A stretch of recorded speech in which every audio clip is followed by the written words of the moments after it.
Good morning, people. How are you doing? I am Scott. That is Bo. There is no co-pilot in the co-pilot seat, and today is the 22nd day of February, 2023. It is bright and early 7:15 in the morning, Wednesday morning.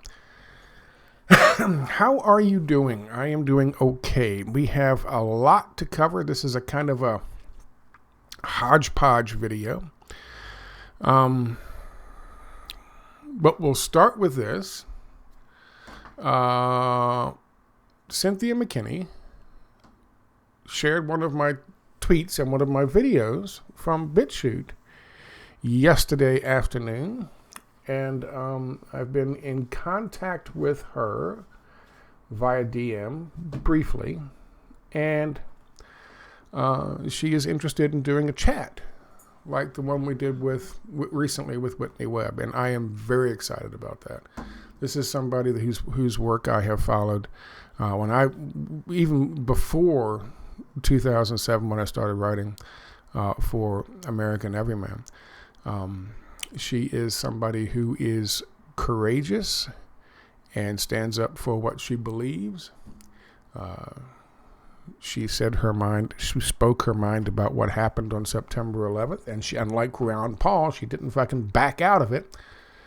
She wasn't doing it because it was advantageous for her, like Ron Paul did. She did it because it was the right thing to do,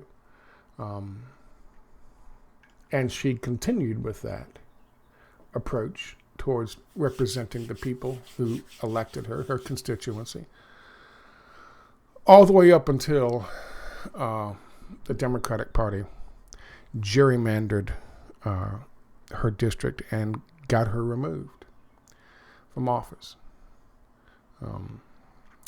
But certainly a person of extreme courage, and she stood up for what she believed in. And she was supposed to be featured in a brief video on the Rage Against the War Machine faux rally, we'll call it.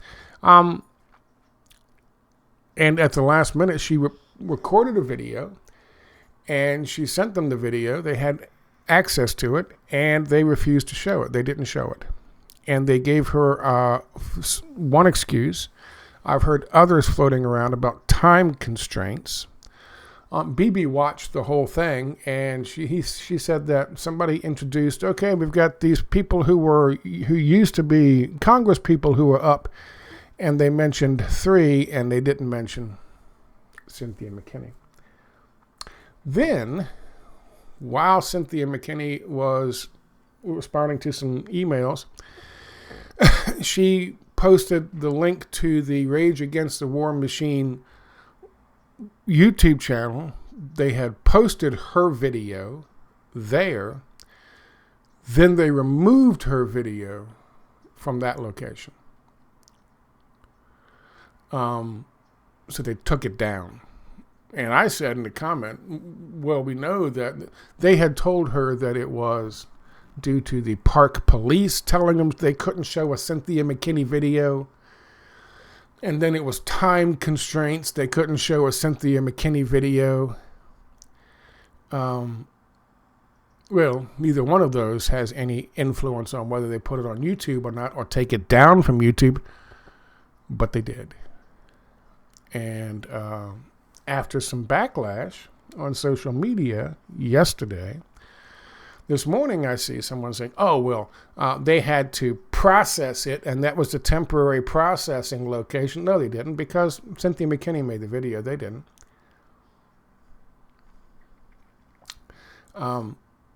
They had to take it down. They do that all the time. They had to put it back up. So it is back up on the Rage Against the War Machine website, YouTube channel, after they were exposed in social media doing so. I can't tell you why they did that. I don't know. There were discussions about certain people, the Mises people and the libertarians did not want to share the stage with. And so that seems to be what happened. Some folks said that was Scott Ritter. I don't know about that, but it certainly starts to look like it was Cynthia McKinney. And I, when thinking about this, after watching all this stuff happen yesterday, it occurred to me that a number of these libertarian groups and the Mises groups and these people, they have backers, some of whom are very much in support of Israel. Cynthia has not been. She is very much, and one of the reasons I have a great deal of respect for her, she has always been. She's not a bandwagon Palestinian fucking backer like Max Blumenthal. She has always been adamant supporter of the freedom for people in Gaza and West Bank and Palestinians in general. In fact, the two last efforts, or at least the two efforts, one in 2008, one in 2009, the one in 2009, the Spirit of Humanity, or Spirit of Freedom, Spirit of Humanity, that's the one that was attacked by the Israelis, and they actually landed on it. Cynthia McKinney was on both of those blockade busting vessels, trying to take medical supplies and food and whatnot into Gaza. Back in 2008 and 2009, I think they originated their trip in Turkey. I could be wrong. You can check on that.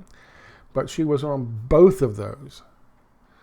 She's actually done missions going to Libya as we were gearing up for war in Libya, to tell the truth about what was happening there. So she is very much anti-war and would be for any anti-war organization.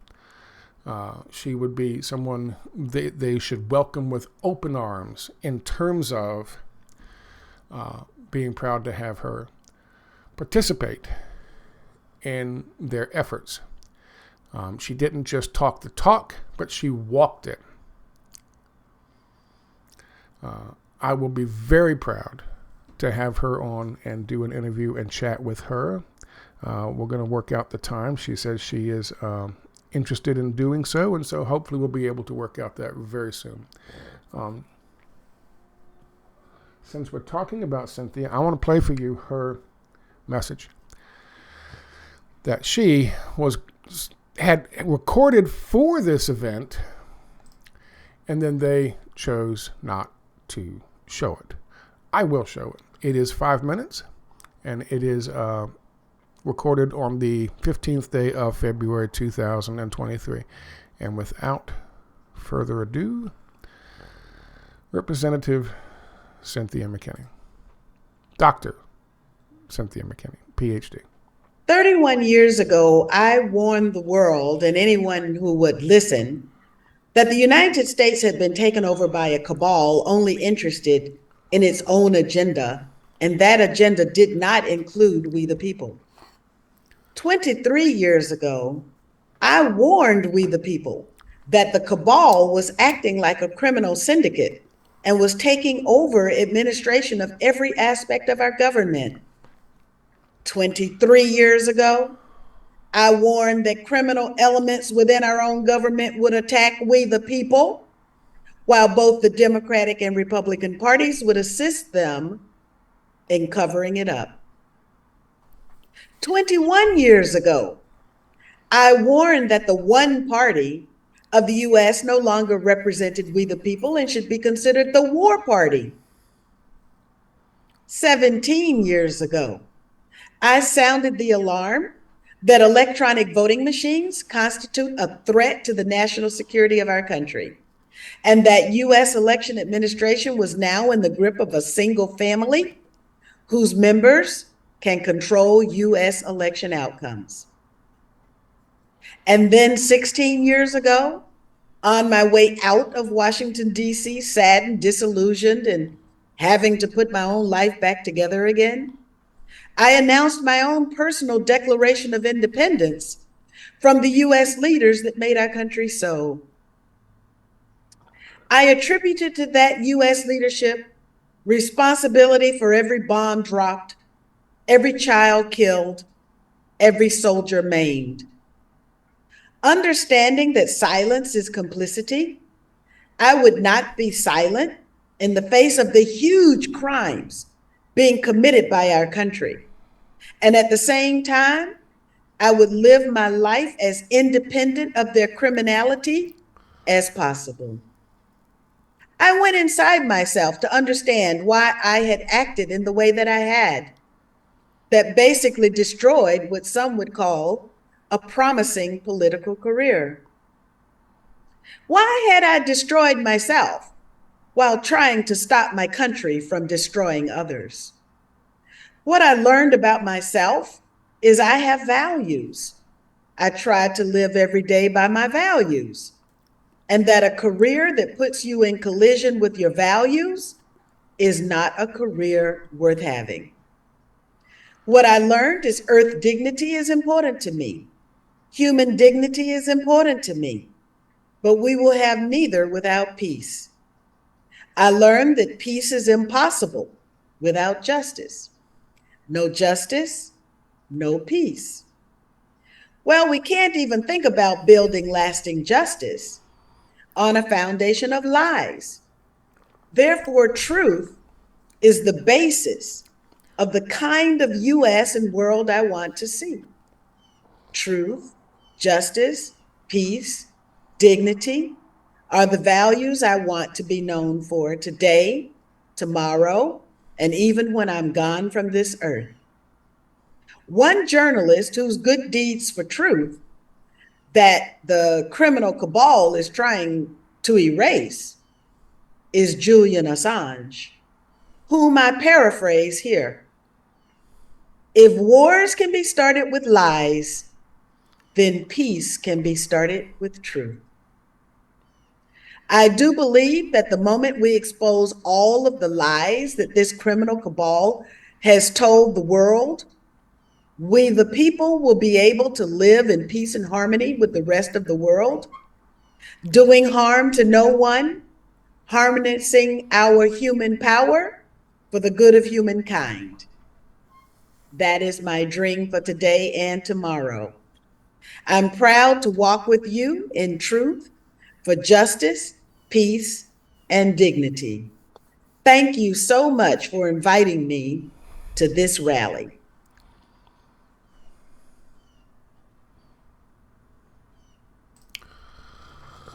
I think, did she give you this is on her YouTube channel. Oh.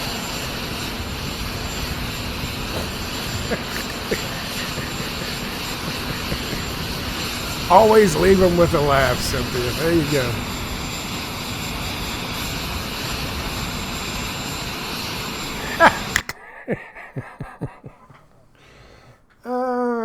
Okay. An outstanding message. A message of peace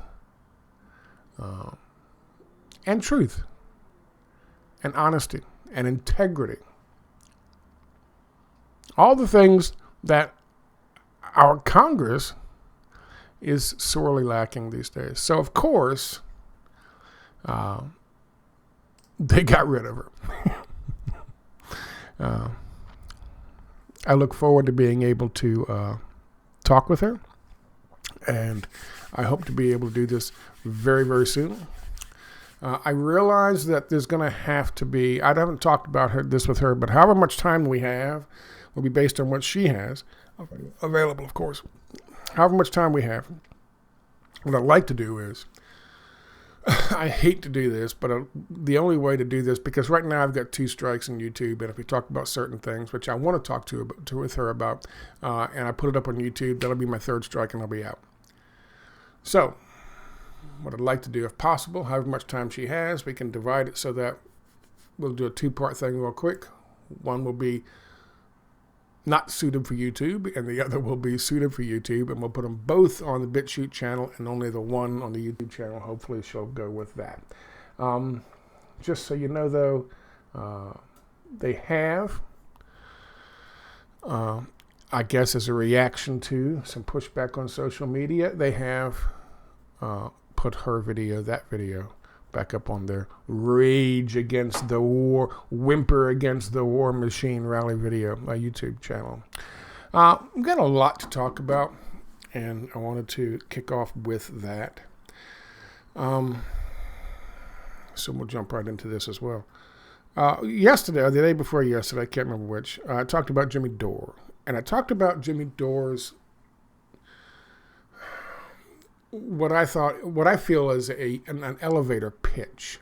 He went on Tim Pool's thing and really brightened up when it came time for him to say, listen, I can turn people.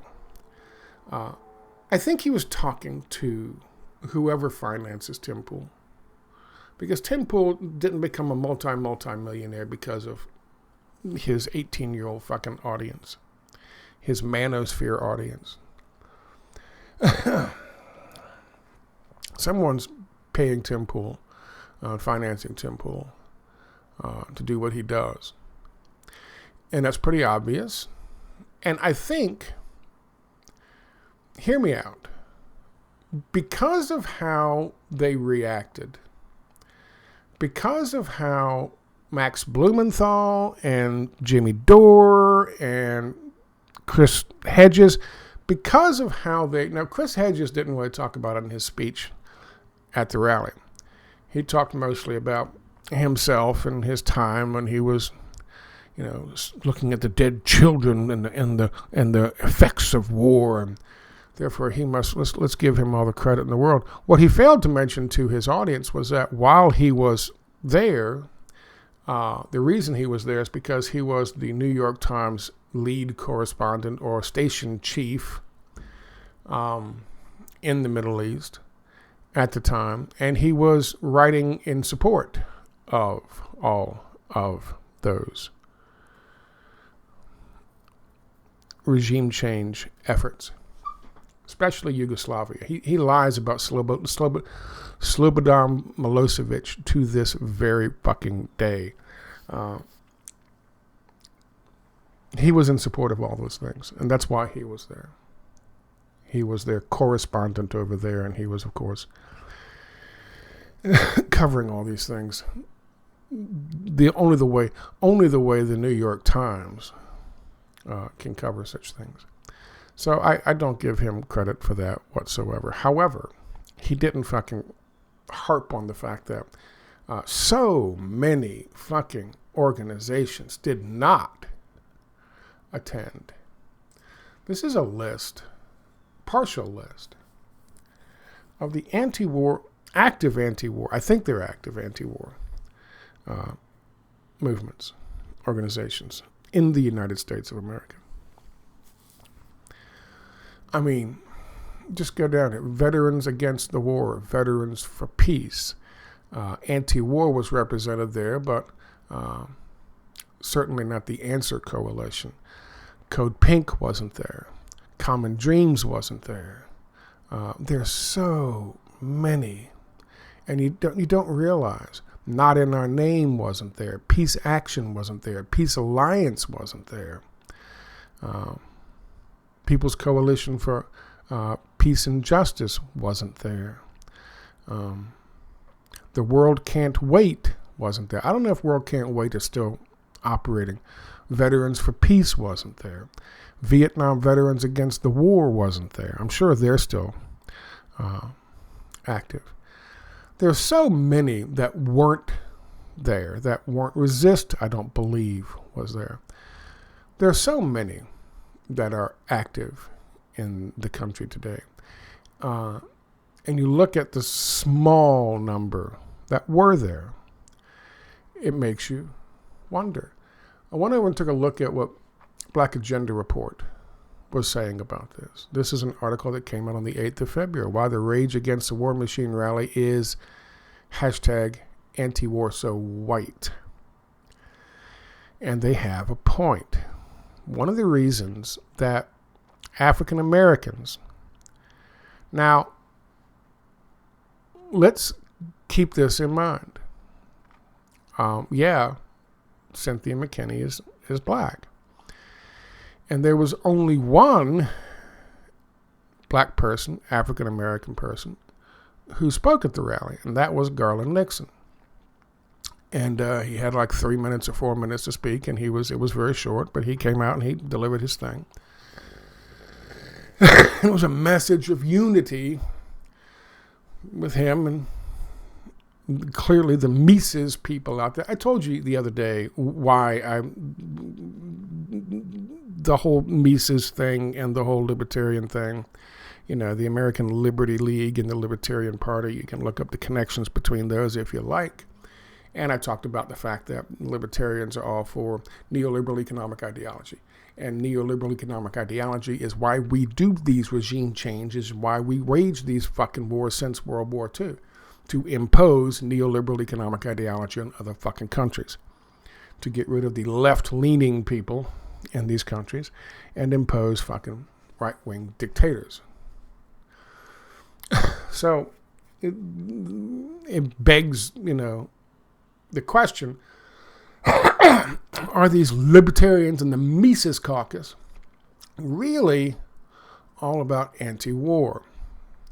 There's an interesting thing from the Black Agenda Report. This was written by Jacqueline Lugman and published on the 8th of this month. And she cites Reason Magazine article, and this is what she says about it. Now, this is what she says about it.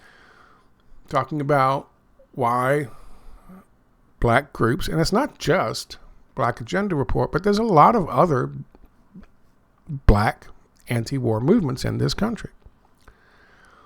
And she writes, the Reason Magazine article cites example of the New Hampshire Libertarian Party, a powerful vector of Mises caucus messaging, tweeting on Martin Luther King Day that, quote, black people in America get special access to essential drugs, receive special federal funding due to race, and are first in line for every college and every job. America isn't in debt to black people. If anything, it's the other way around.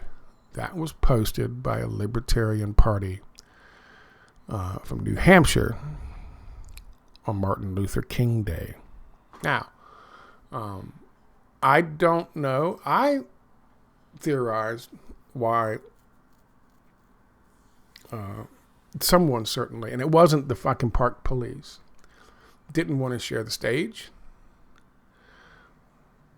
with Cynthia McKinney, and why somebody didn't want her video up on the Rage Against the Machine's YouTube channel. I don't know what that's about, but I can tell you this, there was not a lot of African American representation on that fucking stage. And one of the few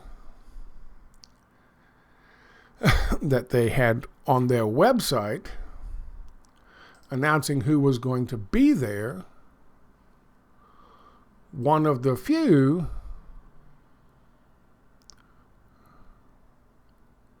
I don't know why it did this. I went to the speakers page and it comes up with that shit. One of the few, you had Cynthia McKinney and you had Garland Nixon, and that was it. And it is anti-war so white, and she is right about that. One of the two, and one, by the way, who has more fucking bona fides in terms of being really anti-war, they banned her from the stage. That's not a good fucking look under any circumstances. And they certainly should have been aware of that. Good article here. Certainly this is more than offensive from the New Hampshire Libertarian Party. I certainly hope the Mises Caucus has taken the time to disavow that race-baiting shit from those pieces of shit. Have they not? If they haven't, then this thing with Dr. McKinney is really problematic for them. They are, again, this is again from Jacqueline Lugman. This is the 22nd of February 2023, talking about ways to end the war with Ukraine. So Black Agenda Report is very much on board with the anti-war movement. There's a good image. I don't know if it's here. No, it's probably here. It's a good image on this showing all the different organizations that are aligned with this action of theirs. And for some reason, this image is not. This is Peace Action. This is Black Alliance for Peace. This is Roots Action. There are a lot of fucking organizations that are anti-war. None of them chose to show up for this event. I want to give you, so I was laying out before what I think was happening with Jimmy Dore, with his elevator pitch on the Tim Pool show, talking about how he turned how fucking Cenk Uygur feels about fucking he was successful in turning how Cenk Uygur feels about the death penalty, and how effective he is in turning people, manipulating them. And what the fuck is the point? Why the fuck would he go and talk about that to Tim Pool on Tim Pool's fucking show if he's talking about turning libertarians or right-leaning people into left-leaning people? Why would he do that? He wouldn't. They would be offended by it. What he was talking about doing was the opposite. I wanted to show you something. I don't know. I tried to find Jimmy Dore. Well, let's listen to Jimmy Dore first. And as you can tell, he's now active and engaged. Before they were talking about some other bullshit. When they're talking about Jimmy Dore, he's really active and engaged. He is a charlatan. He is an empty fucking cylinder. And he'll put whatever into that cylinder that he thinks you want to see. Have a listen to what this guy's talking about. And so how are you going to turn anybody? How are you going to what? What did he say? Yes, they are. And so how are you going to turn anybody? So how are you going to turn anybody? Turn anybody to what? So I get comments all the time also that I used to think this about that, and now I don't because of Jimmy. I used to think this, but now watching him, I think this. And so I've turned people's opinions on things, which is what you're supposed to do, which is what I want to do. Which is what you're supposed to do. You're supposed to turn people's opinion on things, which is what you're supposed to do. Who else thinks that way? The messaging so much that he can actually control exactly what people think, and that is our job. Yeah, if you look at that is our job, to control what people think. And that, boys and girls, is what Jimmy Dore thinks his job is. Jimmy Dore is pitching this is an elevator pitch. He wants that fucking job, to turn people, to be a thought leader, an influencer. Telling that stupid shit to Tim Pool is meaningless. Tim Pool's not going to back him. He's talking to Tim Pool's backers. And he's saying, we can bring all this. Now remember, this is 4 days prior to the event on Sunday. Not only is it fucking just sleazy when someone describes themselves as an influencer or thought leader, especially someone who's supposed to be a journalist. He's not a journalist. He was never a journalist. He puts up a fucking screen behind him of somebody else's fucking research and work and reads a little bit of it and talks about it and reads a little bit and repeats what the fucking thing has said. That's how he's made his fucking money. He's learned the language of anti-war. He's learned the language of anti-imperialism, so he can parrot it now on Tucker. And people start to think he's some kind of fucking leader. He's not.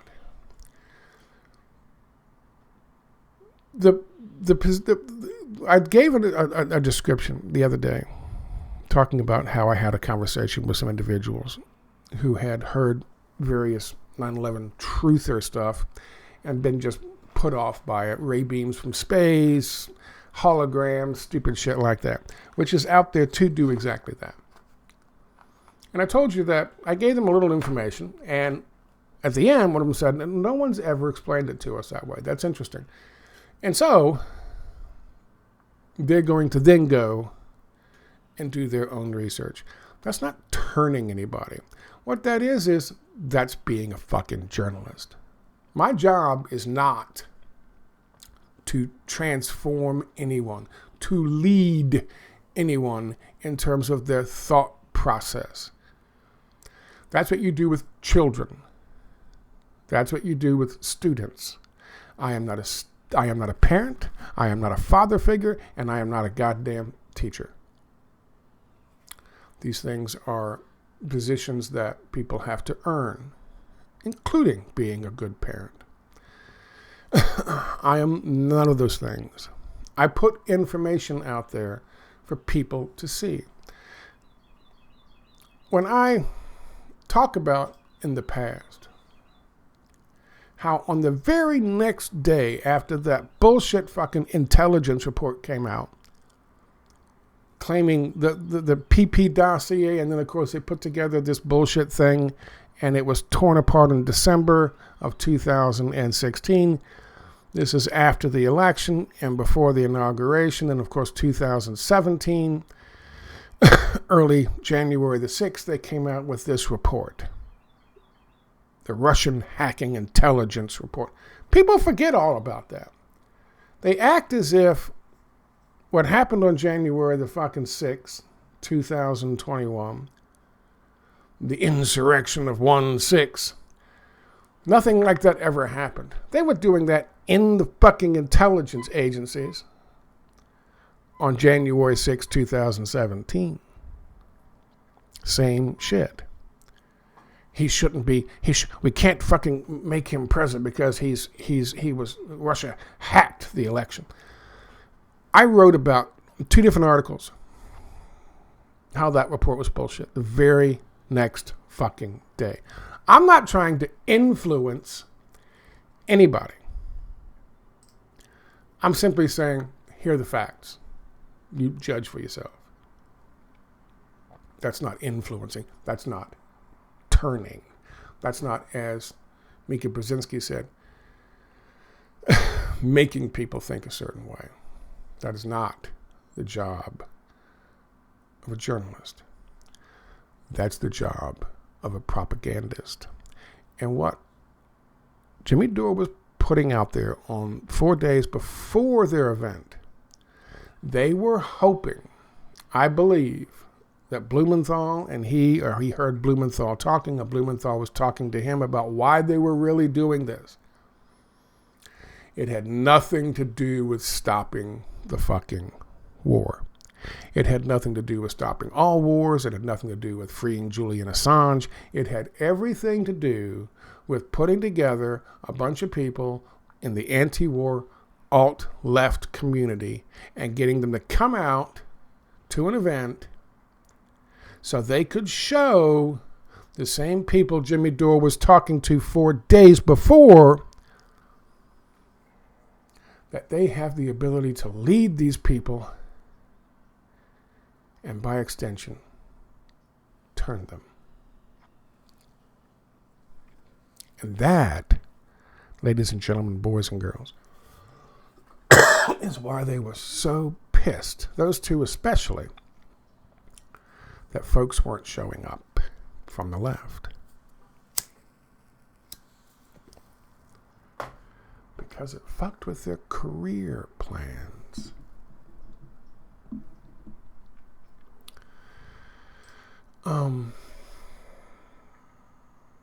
Okay, so I think that is about where I wanted to go with this morning. Again, I cannot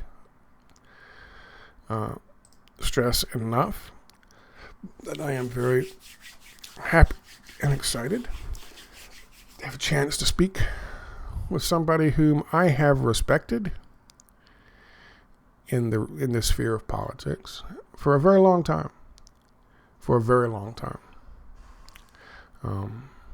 Especially because we live in this country where that is hard to find.